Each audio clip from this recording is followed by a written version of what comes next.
Hello, everyone, and welcome to yet another edition of a Hubinar. I'm Randy Hawthorne, the executive editor here at Nonprofit Hub, and we welcome you today. Thank you for joining us. It's a beautiful day for us. It's a little overcast, but it's not hot like it has been, which is great. So today, I have with us Stephanie Cory, and I'm really excited about the topic that we're going to be talking about. She's got a number of polls going on, so be ready to participate, and we'll be answering questions at the end for sure. But I also wanted to let you know that this will be recorded. Yes, indeed, it will be recorded because I'm sure you'll want to share this awesome information with others in your organization, or maybe you might have to step out a little early and don't want to miss any of this. But with all of that, I'm going to say, hello, Stephanie. Hello. How are you doing? Fine, and you? I am doing awesome. Thank you for asking. Well, I know that you have a lot of stuff going on, and I don't want to take a lot of time from that. So I'm just going to hand it over to you and let you roll. Great, thank you so much. Welcome to Navigating Your Nonprofit's Challenges Through Emotional Intelligence. And today we're going to cover the basics of emotional intelligence, as well as ways you can strengthen your EI for short, and then talk about applying emotional intelligence at work. So I have a quick question for everybody.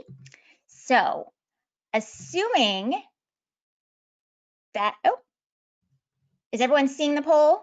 Because it popped off my screen. Okay, and it looks, poll close. Okay, let's try this again. Yeah, I think if you just launch it again, it'll be fine. Okay. It basically popped off, sorry. Okay, let me try to go back. It says it's closed. Yeah, let's see. Share results, let's see. And then if we share results and then hide results, I think it goes into a... Okay, it's just popping up strange for some reason. Okay, so we'll hide results and try again. Yeah, it's still closed. Oh well, everyone. Hopefully we have better luck.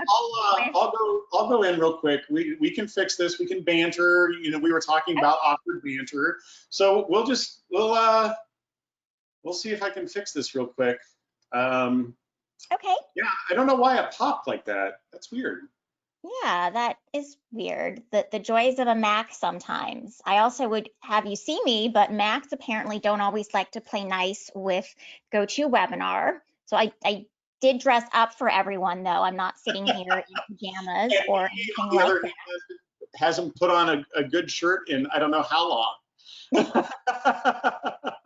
Okay, I'm going to kick this off for you here. I fixed it. We're going to do this. We're going to launch this poll. So all right. We can talk about, okay, now we're rocking and rolling. All right. So which of the following do you think is the discriminating competency that best predicts who among a group of very smart people will lead most ably? Do you think it's traditional intelligence, emotional intelligence, technical skills, or an equal combination of the three? And I'm seeing some different answers, so that's nice. We have some debate. Not everyone is going with the same answer. That's exciting. And I'm glad we got it to work. So Randy, why don't you manage the polls for me today? I'm afraid I don't want to mess up the other one with whatever weird is going on here. We're at 75. I think we're probably pretty close to being able to close it. So I'll show you the results. Okay, let's see what everyone had to say today. So what is the discriminating competency, assuming a group of smart people. So only 2% thought traditional intelligence as well as technical skills. 51% thought emotional intelligence, and 45% thought an equal combination of the three. As it turns out, the answer is emotional intelligence. So as important as technical skills are and traditional intelligence, the determining factor for success is really going to be emotional intelligence. And to talk about emotional intelligence, we first want to talk about what is emotion. And emotion is a feeling and its distinctive thoughts, psychological and biological states, and range of propensities to act.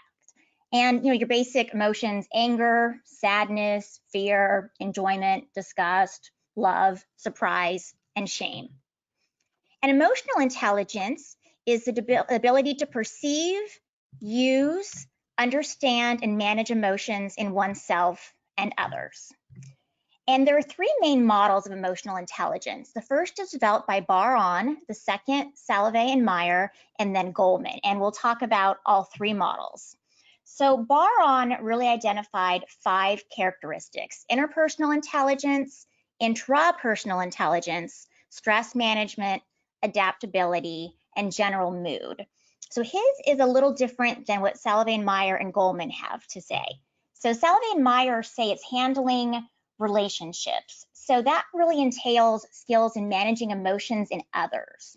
So here he talks about social competence that undergirds popularity, leadership, interpersonal effectiveness, and then knowing emotions is really self-awareness and recognizing what you're feeling as it happens. And here, people with this ability have a surer sense of how they feel about personal decisions. There's also motivating oneself. So here, it can be emotional self-control, such as delaying gratification or stifling impulses. And people who have the skill to motivate themselves tend to be more highly productive and effective. There's also managing emotions, and that is handling your feelings so they're appropriate. And people who tend to be good at managing emotions excel at, bouncing back quickly from setbacks. And finally, there's recognizing emotion. And this is really also thought of as empathy, which is really a fundamental people skill. So people that are empathetic are more attuned to subtle social signals that let us know what others are thinking or want. So this makes people really excel at the caring professions. So I would think that nonprofits would work because a lot of us are in programs, we're working with others, or fundraising where we're working a lot with donors.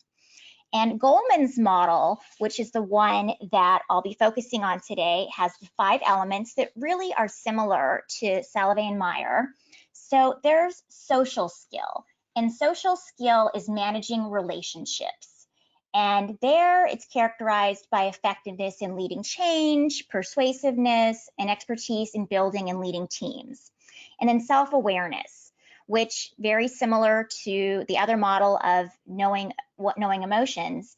It's about knowing your emotions, strengths, weaknesses, values, and goals, as well as how they impact others. And this is often characterized by self-confidence, a realistic self-assessment, sometimes self-deprecating humor, and a thirst for constructive criticism. So an example could be if you know you're not a nice person, there's a tight deadline, so you plan ahead so you're not that grumpy person and taking it out on everyone. And here, Goleman defines motivation a little differently than Salovey and Meyer. For him, it's being driven to achieve for the sake of achievement. So it's really a passion for the work itself and new challenges, as well as being optimistic in the face of failure. So an example here would be a grant writer who has a few big rejections in a row, but doesn't blame the funders and instead would rework their approach. And self-regulation is essentially where we can control how we're directing our emotions. So impulses and such. So this is characterized by someone who can be trustworthy, who shows integrity, and is comfortable with ambiguity and change. So this is where you can, if you have good self-regulation skills, you can repress your urge to scream when someone is messed up and instead pull them aside and professionally explain what went wrong. And empathy is very similar to the definition Salovey and Meyer have for recognizing emotion, which is considering others' feelings, especially when making decisions. And it's characterized by people who can attract talent on their team, are able to develop others, and are sensitive to cross-cultural and other differences. And I'm just curious, Randy, if you wouldn't mind launching our next poll, which emotional intelligence skill do you think is your strongest skill? So here you have a choice between self-awareness, self-regulation, motivation, empathy, and social skill. My strongest is self-awareness, and I'm self-aware enough to know that I really struggle with empathy. And I've had my husband point out that that is in fact true. It's my weakest of the 5 for sure. But I fall into that category as well. Sorry to interrupt. That's okay. I'm glad I'm not the only one. I have talk to others that also struggle with that. So at least we're aware of it. So we're not in a profession where empathy would be the most important skill. Not that it's not important for fundraisers, but certainly, you know, we have to work with our strengths. And I see that we've quite a few of you have voted. So if we could share the results and see the breakdown of who's on the webinar today.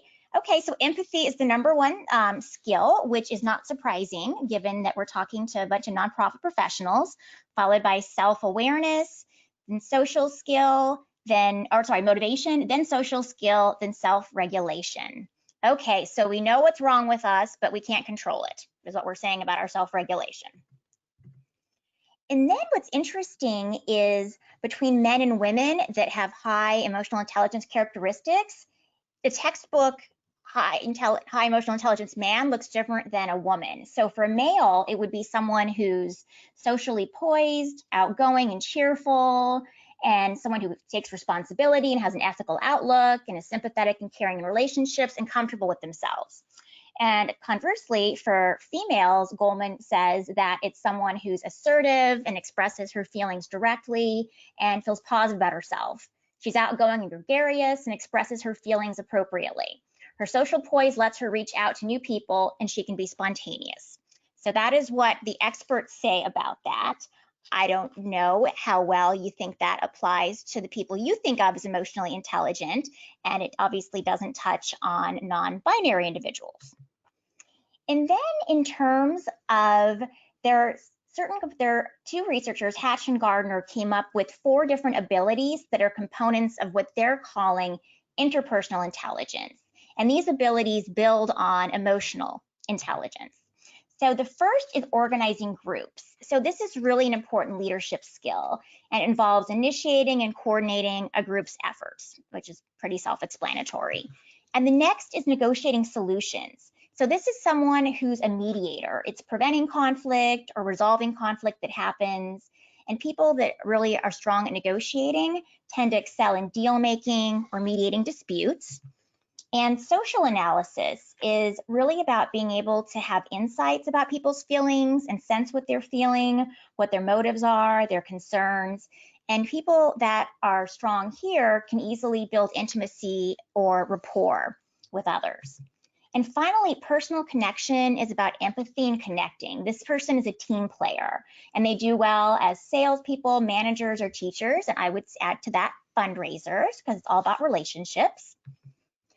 And then in terms of emotional intelligence, our emotional intelligence determines our potential for, self-mastery and other skills, but it's our emotional competence that is so much of the potential we have that translates to on-the-job capabilities.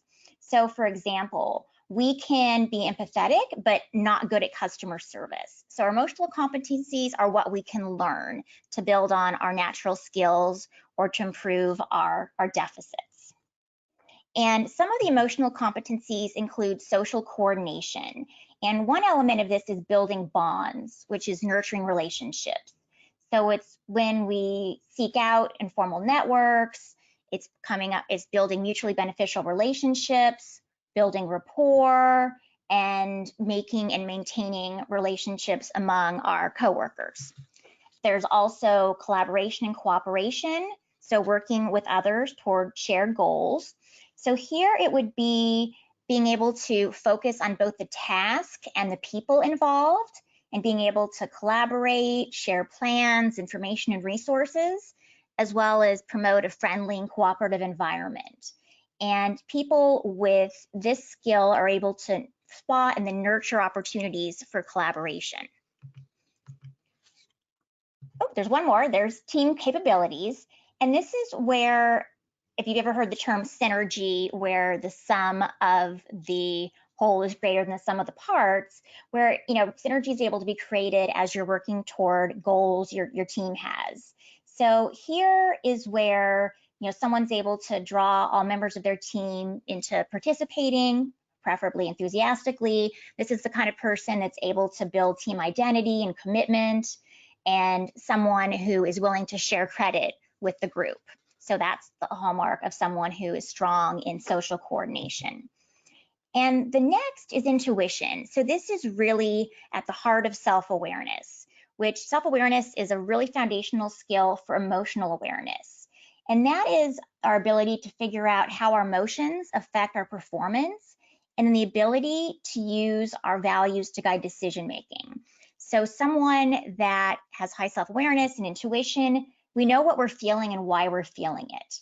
And we also recognize the links between what we're feeling and what we think, what we do, what we say, and we recognize how our feelings affect our performance. There's also the ability to have an accurate self-assessment. So this is where we're able to be candid about what our strengths are, as well as our limits. We know where we need to improve, and we're able to learn from experience. So someone that is high in this element is open to candid feedback, new perspectives, continuous learning, and self-development. And generally, they're able to show a sense of humor and perspective about themselves. They also have self-confidence. So this is someone who you would say, oh, that person has a preference. They're self-assured. And this is the type of person that can go out on a limb and voice an opinion that's unpopular and not worry about no one talking to them again or liking them. And people that are high on self-confidence tend to be more decisive and are able to make sound decisions even with uncertainties and pressure. And self-regulation is about managing impulse and distressing feelings. So one component is self-control. So that's really talking about managing those disruptive emotions and bad impulses. So this is where someone's able to stay composed and positive, unflappable, you could say, even in a trying moment, and they're able to stay focused under pressure.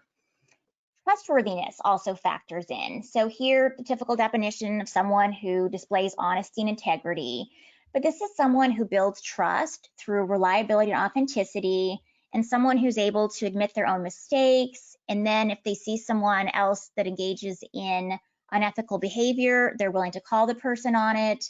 And this person would take, a tough stand if it's the right thing to do, even if it's unpopular.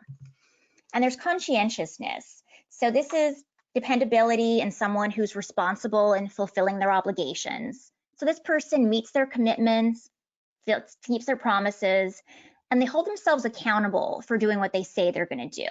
And they tend to be organized in their work and careful in it. And this person's also adaptable. So they're flexible in dealing with change, and they can juggle multiple demands, shifting priorities. And this person is able to modify their responses and tactics to fit different circumstances, and they can be flexible in how they see events. Finally, there's innovation, which is someone who's open to novel ideas, new information. This is someone who actually seeks out new information from a variety of sources, thinks about original solutions to problems, generates new ideas, and is open to fresh perspectives and will actually take some risk in their thinking. And another competency that links into social intelligence is motivational competency. And here, your people that you would describe as outstanding performers have achievement drive. And this is where they're striving to improve and meet a certain standard. These folks are results oriented, and they'll often set challenging goals and maybe even take calculated risks to go toward reaching those goals.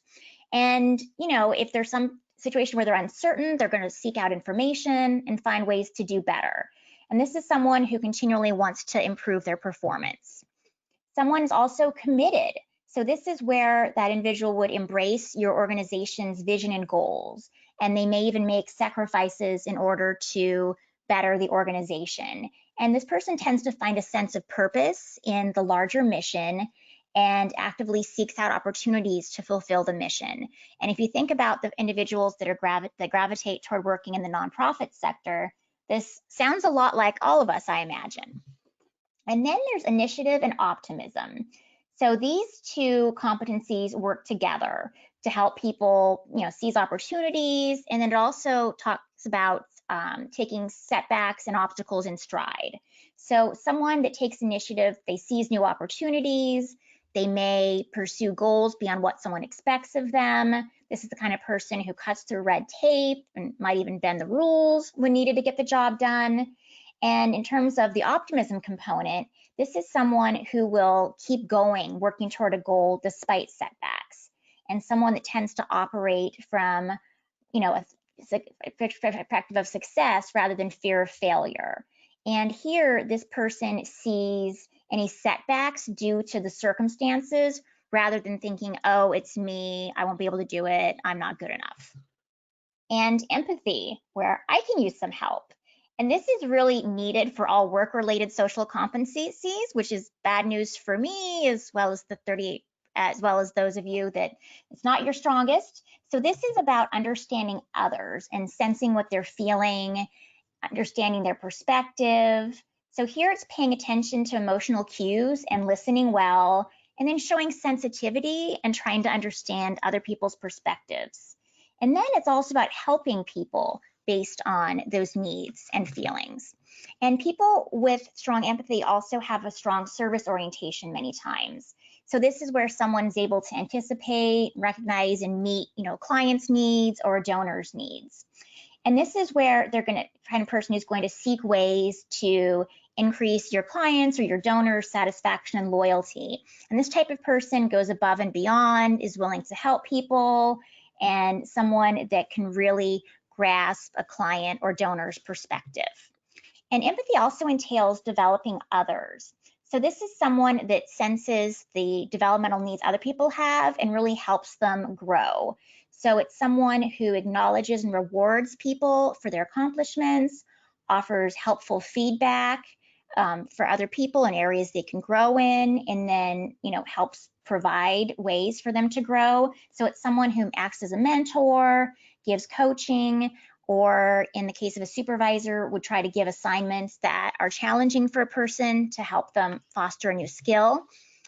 And people also tend to leverage diversity who are high in empathy. So this is about cultivating opportunities through diverse people.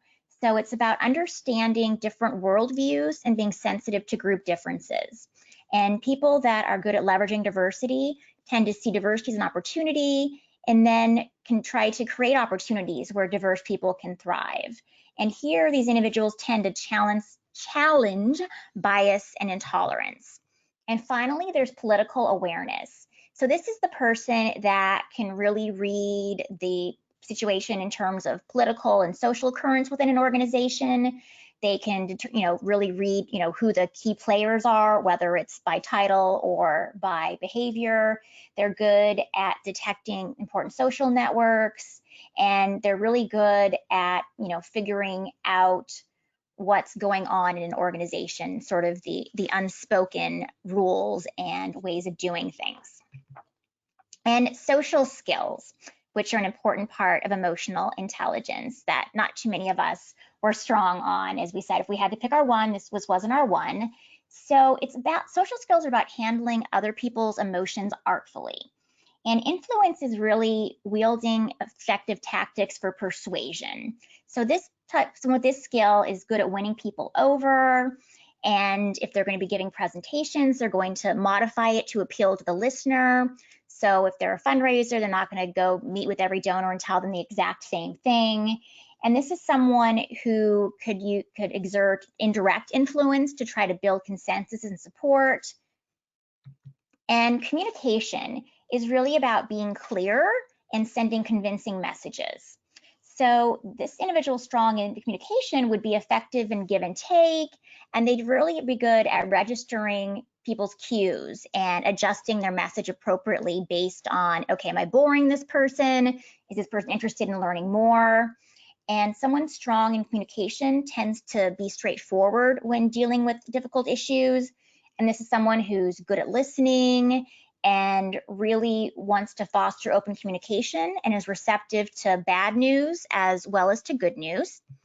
And conflict management is a really important skill, and it's about negotiating and resolving disagreements. So it's handling difficult people and those tense situations we all experience with diplomacy and tact. And it's also someone who can spot potential conflict as well as bring disagreements out into the open instead of some of those passive aggressive moves people make, and can help de-escalate conflict. And here, someone strong on this element would really encourage debate and open discussion And this person ideally be focused on win-win solutions. And leadership here is thought of as someone who's inspiring and guiding. And this is someone who, regardless of their title or official role in an organization, would step forward to lead as needed. And it's someone who would lead by example. And the final element of social skills is change catalyst. So this is someone who's strong with initiating or managing change. And this is the type of person that knows change needs to happen and removes barriers, gets those out of the way. And this is the person that isn't afraid to challenge the status quo.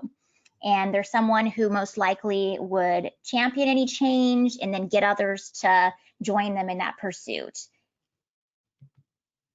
So those are the 5 elements of social skills. And there are common blind spots that can sometimes happen to even the best leaders. In fact, sometimes really strong leaders have blind spots because of skills overpowering the others. So in a study that Robert Kaplan did, they looked at 42 otherwise highly successful executives, and they figured out that these are common blind spots. These otherwise successful people often set unrealistic goals for themselves and others. They had blind ambition. They had to win at all costs.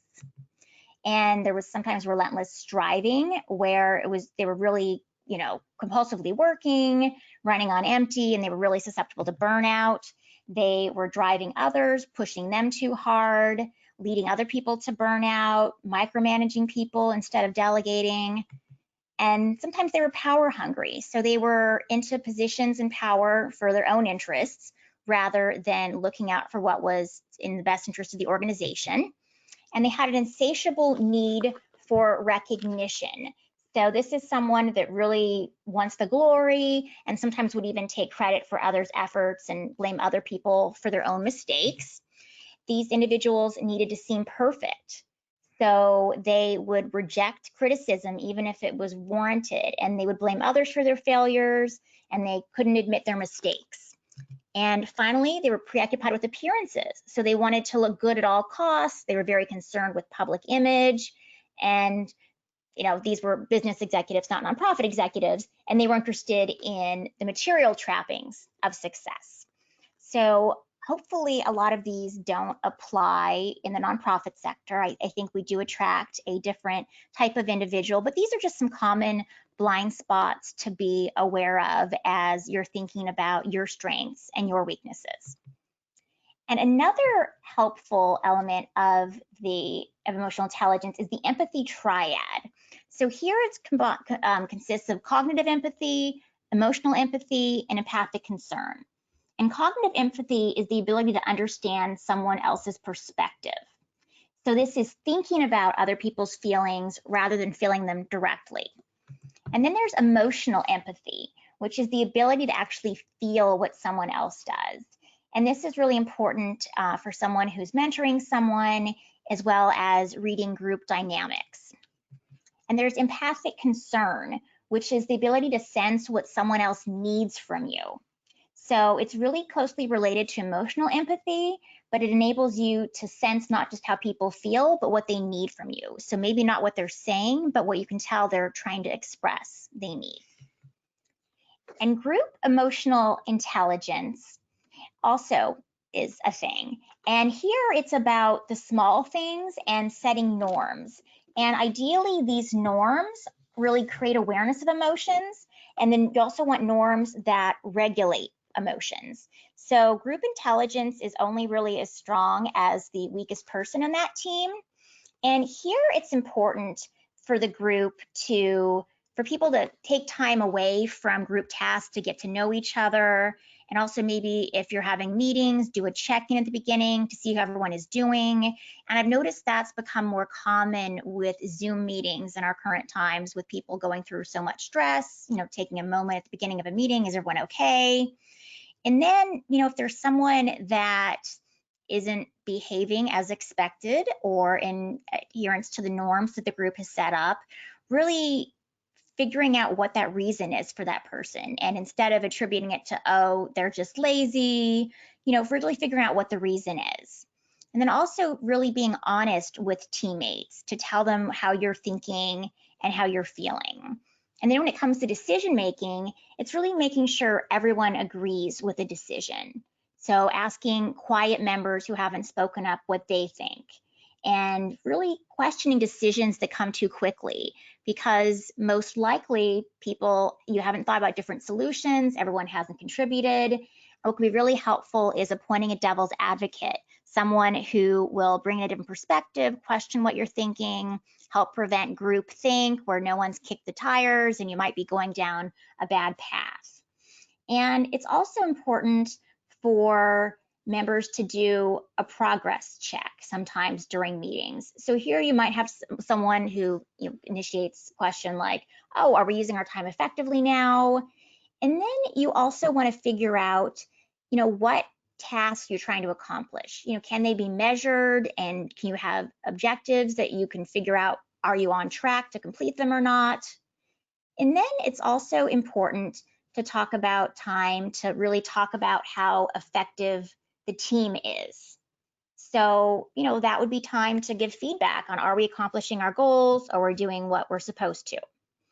And with the norms, you want to set ground rules and, really point out people that are not adhering to the norms. So calling people out on it. And here it's important to support other members of your group or your team. So if they need help, offer it, be flexible, help them by providing emotional support, and, really making sure everyone feels valued for their contributions. And if you do have a rogue member who might not be nice to other members, helping protect those members from attack, and really making sure that, you're able to provide a safe environment for everyone, as well as making sure that you're able to accept members' emotions when they express them, because you want people to be honest about what they're feeling and thinking. And I'm just curious, Randy, if you wouldn't mind helping me launch the next poll, what emotional intelligence skill do you think you most need to improve? So this is your weak area. Do you think it's self-awareness, self-regulation, motivation, empathy, or social skill? So we know what my weakness is. I told you it's empathy. But I'm curious what you think after hearing the descriptions for all of those your weakest is, because we aren't 100% in everything. That's not realistic. And we're going to talk next about ways to build on our emotional intelligence skills. Because while emotional intelligence is a trait, it really is something that, very much like your musculature, if you exercise more and exercise the right way, you can certainly improve it. And I think we have a good percentage of folks voted. If you want to close the poll for me, Randy, and we'll see what your responses were. So it looks like the weakest area is, for most people, is self-regulation, followed by social skill, motivation, empathy, and self-awareness. Yeah, I can struggle with self-regulation too, definitely, and I'm with you on the empathy. And I applaud those of you that recognize that it's self-awareness that you need to work on, because you recognized it. That's the first step to improving it. So when we're talking about strengthening our emotional intelligence, what you want to think about is, who do you want to be? So imagine yourself as a highly effective leader. What do you see? What traits would you exhibit when you're where you'd like to be? Hopefully you're not exhibiting those blind spots where you're looking to have all the glory and taking all the credit. But think about, are you trying to work more on empathy? Are you trying to work more on regulating your emotions? And regulating emotions came up a lot, and that can be really hard to control impulses and not say what we're thinking if it's not a nice thing to say. And I know I struggle with microfacial expressions. I can't control my eye rolling if I think something stupid at a meeting, which is really unfortunate. Hopefully no one else has that problem. And the other step towards strengthening your emotional intelligence is figuring out, who are you now? So here it's really helpful to see you as others see you. So 360-degree feedback can be really helpful to help you identify your weaknesses and strengths.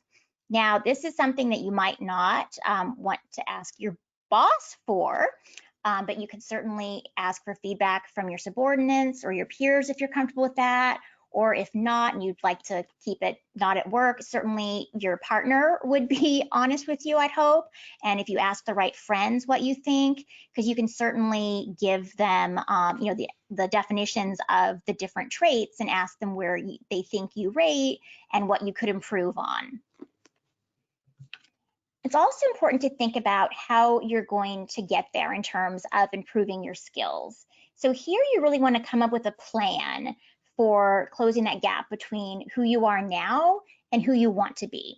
So for example, with me and my empathy challenges, I've constantly reminded myself, okay, put yourself in that other person's shoes. Okay, listen to their side.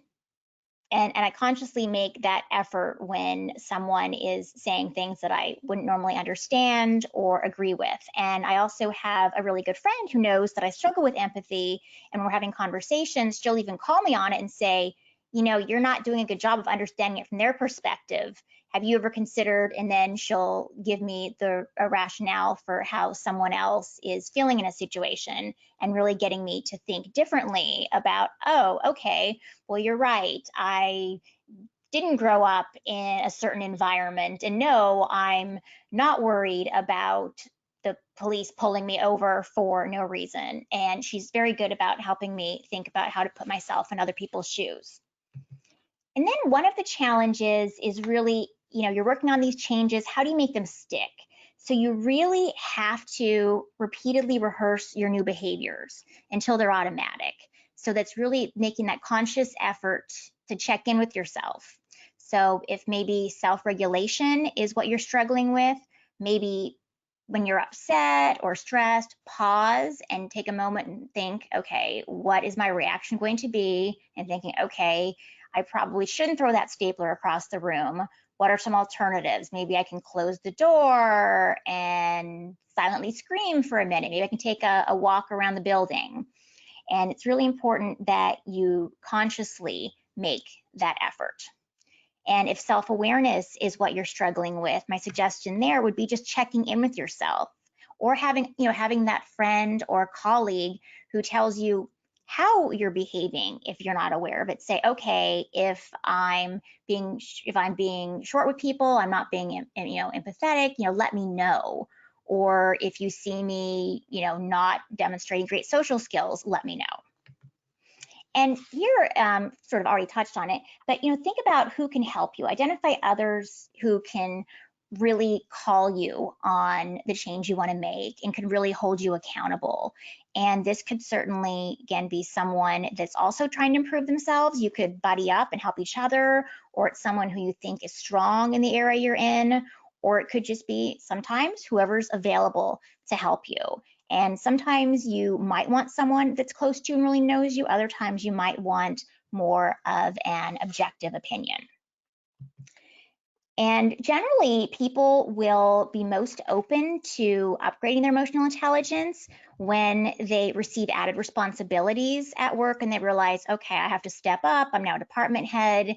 When they've had a life crisis, so, a divorce, a death in the family, something that's really startled them and caused some trauma, or job troubles. So if someone is out of work or really has a job that stresses them out, that could be a time when people are more willing to work on their emotional intelligence skills. And then if you're thinking, how does this apply to work at a nonprofit? Think about all the relationships you have at an organization. You have your coworkers, you have your organization's clients. Like, even if you're animal welfare, you have the human clients. And then you have your donors, you have volunteers, and these are all people that you need to maintain a positive relationship with. And the more, say, empathetic you can be, and the stronger your communication skills, the stronger you can make those relationships with those really important individuals that are keeping your organization afloat through the donation of time, talent, or treasure. And it's also important when you're thinking about managing a team.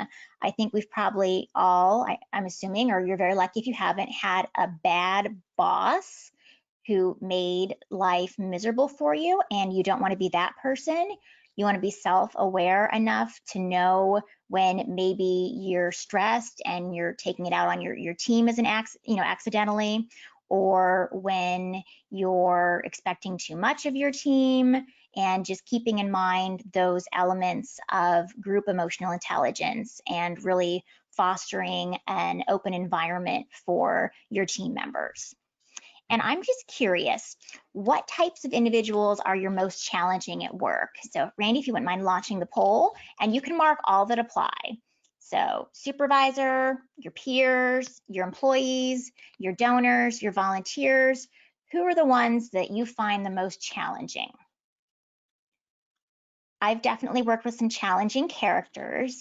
It's generally either been, you know what? No, I've had a really challenging volunteer once. We almost had to fire him. He was very challenging because unfortunately in that particular volunteer program, volunteers received a stipend for their work, so they weren't totally motivated by the intrinsic, warm, fuzzy feeling that most volunteers are rewarded by. And I see that we have a good percentage of you who voted, but a few more are voting.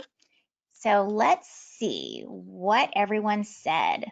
So I'm not terribly surprised with our #1 vote for who's challenging: supervisors, followed by peers, followed by volunteers, then followed by donors.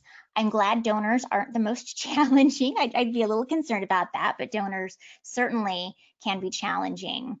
And the unfortunate thing is we can't change what our supervisors, but we certainly can adjust how we react if someone is being inappropriate with their behaviors or is taking out their stress on others. And certainly if it's an employee that's challenging, you could certainly work to coach that person and help them improve. And volunteers, there's a coaching opportunity there potentially, depending on what your relationship is with the volunteers. If you are a volunteer coordinator or in another role where you're a supervisor of a volunteer, because in a perfect world, not only do we do annual evaluations of our employees, but we would of volunteers too, and that could be the time to let someone know that there have been some challenges presented by something they've done, and there I think specific is important. And that's what's going to transition us into a helpful technique called the artful critique. So this is how you give someone some feedback on something that they might not be receptive to. So one of the important things is to be specific. So you need to focus on what the person has done instead of attacking the behavior. So think of a specific example. So instead of saying, you're always late, you could say, Thursday, you were 10 minutes late to the board meeting, and the week before, you completely forgot about the Zoom staff meeting on Wednesday. So instead of just a generic statement, really focus on something specific. And then it's helpful to offer a solution. Actually, I'm not done with be specific. So think about that significant incident that really highlights the problem at hand. And then, because people, if you're not specific, that can really be demoralizing. So you really want to make sure you're clear about a problem that needs to be changed or, a certain pattern. So, it's also helpful to say some, sort of like the, what sandwich, say, what the person has done well, what isn't working, and then provide solutions for how it can be changed. So the solution should really point to how that person can fix the problem. Otherwise, they're going to be, frustrated, maybe hurt, and definitely demotivated because they've just heard what's wrong with them, but they weren't given a suggestion for improving it. And here, if you're offering solutions, you may even come up with something the person would never think of. So, they maybe didn't even realize that they had an issue with being late.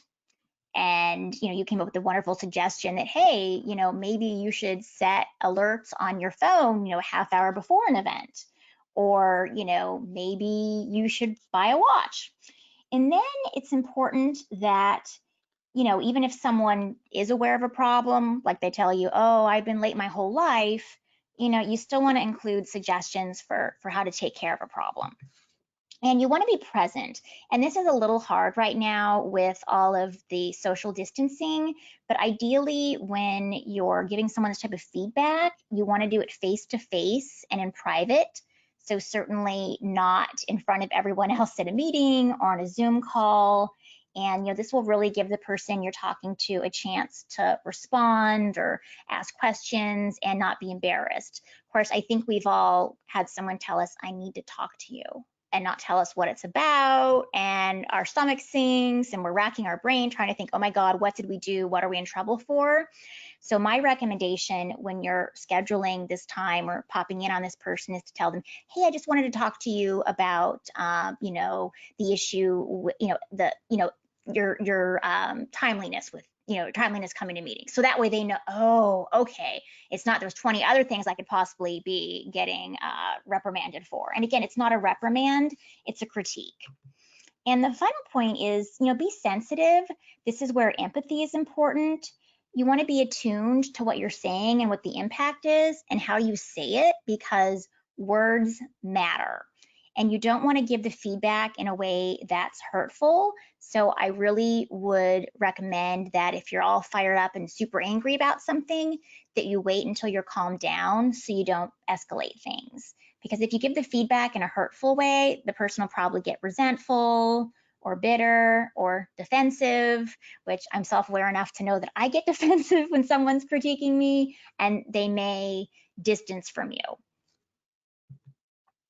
And then in terms of tackling unproductive behaviors that you may encounter on the job, so what do you do when someone is aggressive or disrespectful? I know for some of us that struggle with self-regulation, we might snap back, but I think we just need to not do that.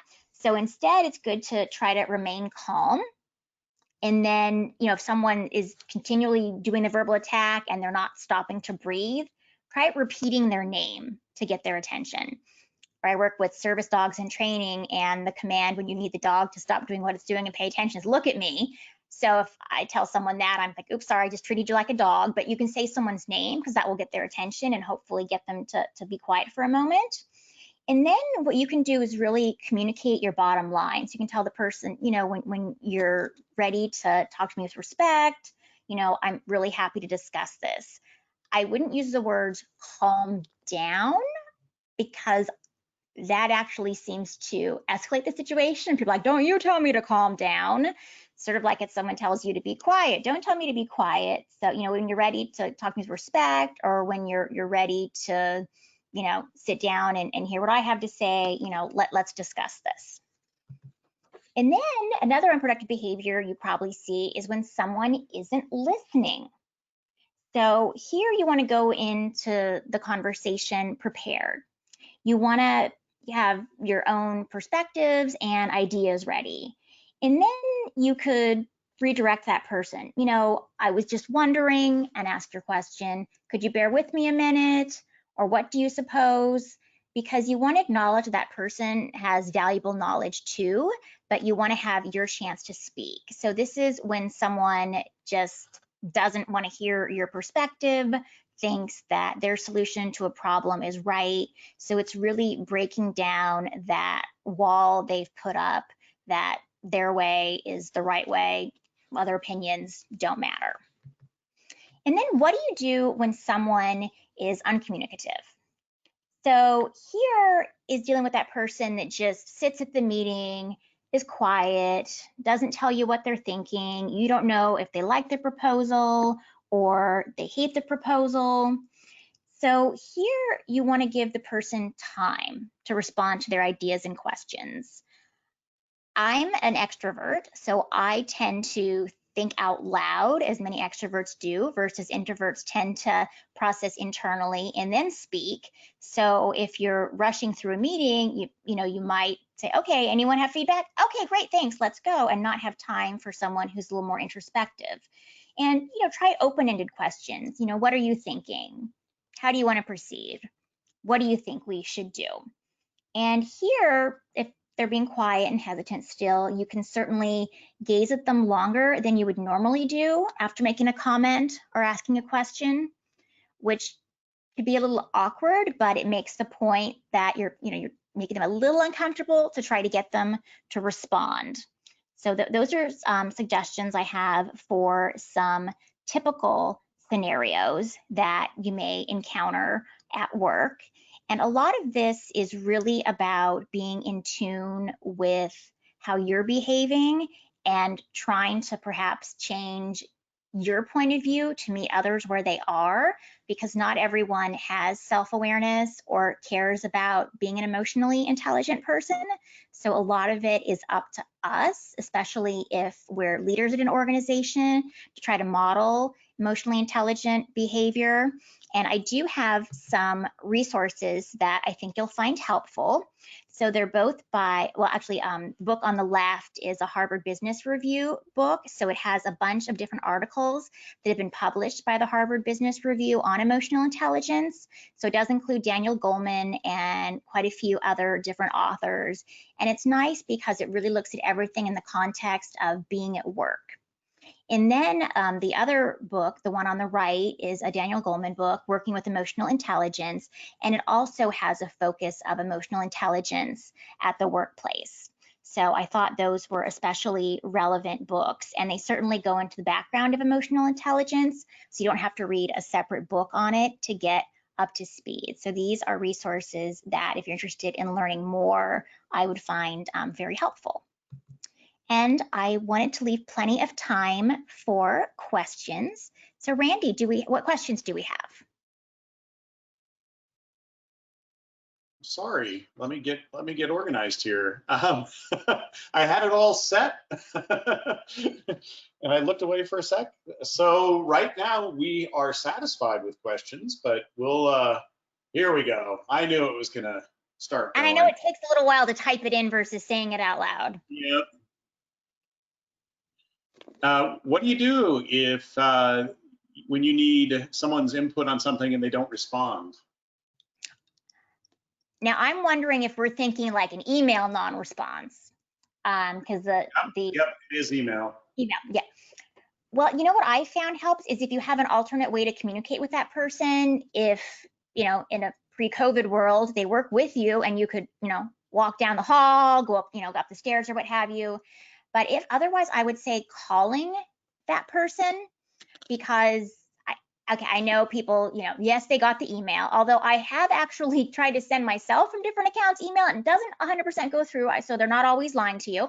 But I would say trying a different form of communication, as well as following up again, saying I'm sorry, I was hoping I could talk to you about this, or I was hoping to get an answer. So being persistent, but not not a total stalker, and maybe forwarding what you did before so they have the context and you don't have to retype it, but just a gentle, hey, have you had a chance to think about this yet, or I'd still love your opinion. And hopefully you haven't had to email this person more than twice, but if you've done the 2 emails, I would say pick up the phone.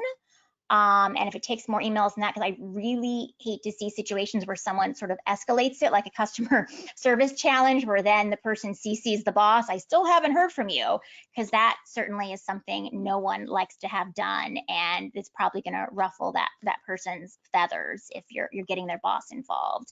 But definitely trying a different tact, I found, is helpful when someone isn't responding. So how can you approach your ED if she has all of those blind spots? Oh my goodness. Oh my goodness. Sounds like a regional director I had at my first job. And I think that's where managing up is so hard. But I think you can certainly, since people that would have all those blind spots might also be the unpleasant term of an egomaniac, you could certainly flatter that person, certainly thank them profusely for anything they've done, certainly, compliment them. Wow, that was a really great idea you had about how to tweak that proposal. And, really sort of, I hate to say play into making them feel good about themselves, but that's what that kind of person is secretly craving. And, I would also say, to really, do try to stand up for yourself. So if that's the type of person that isn't listening to your ideas or trying to talk over you, that you try those techniques that I talked about with, really trying to get that person to listen to you. But it can be hard when it's the executive director, for sure. All right, so do you find that terseness or directness in email shows a lack of EI? That is so funny because I am a member of my local junior league, and some member sent another member an email, and that member was on her phone and just said something like, didn't say hi, didn't say thanks or please or sign it, just answered the question. And that other member was terribly offended, like how terse that was, and it turned into a whole big issue. So I would take the lead on someone else's communication style. If they send you an email in all caps with no salutation, no hello, goodbye, they're fine with you doing the same to them. But if someone really takes the time to say, hi, so-and-so, I hope this email finds you doing well.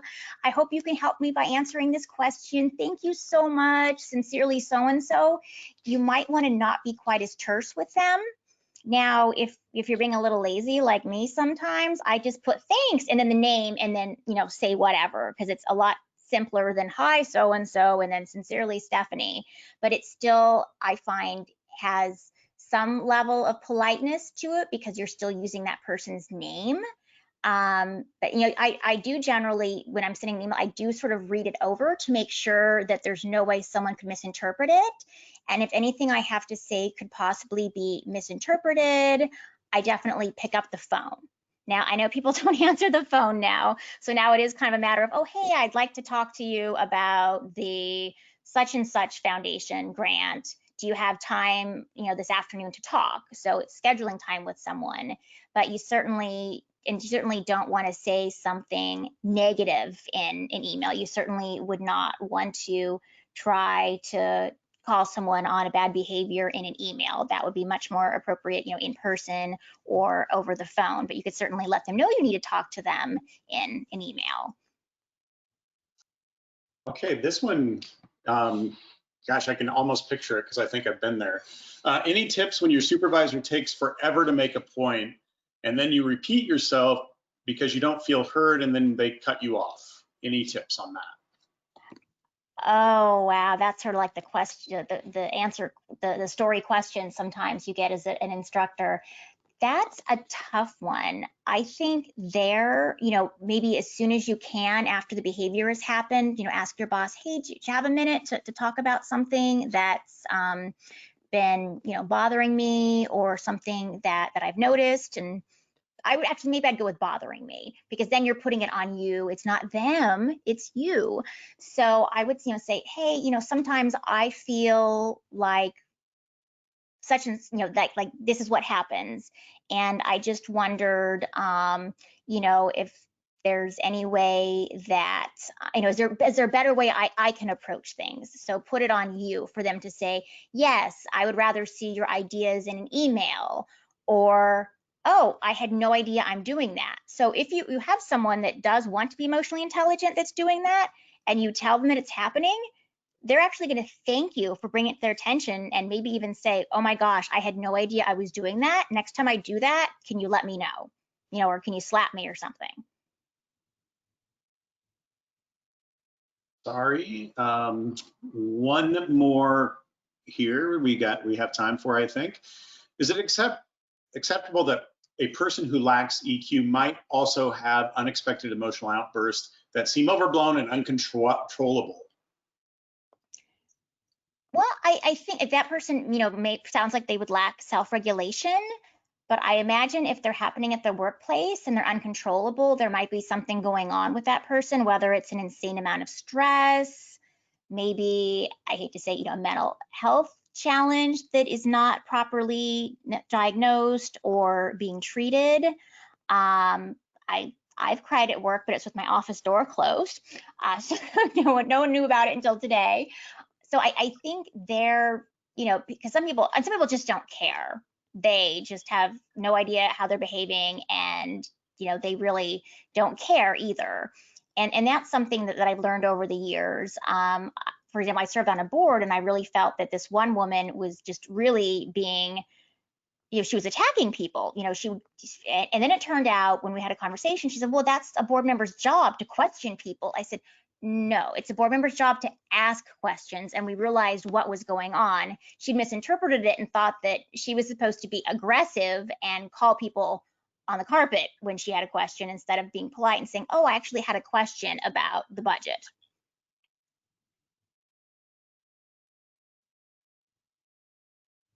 Well, I see that it's 4 o'clock and no one likes being kept longer than promised. Sorry about that. I was talking and I thought I clicked on it. Thank you so much, Stephanie. There are a lot of people asking for recordings, but that means that you've done it. But I love the phrase that I've heard, the fire hose of love. You've given us a lot of information here, and and it's been super helpful. And so we will be sending out a recording, of course. And I thank you all for your time. Thank you so much, Stephanie, for sharing your time and your talent. And with that, I bid you all adieu and go out and do good. Bye, everybody.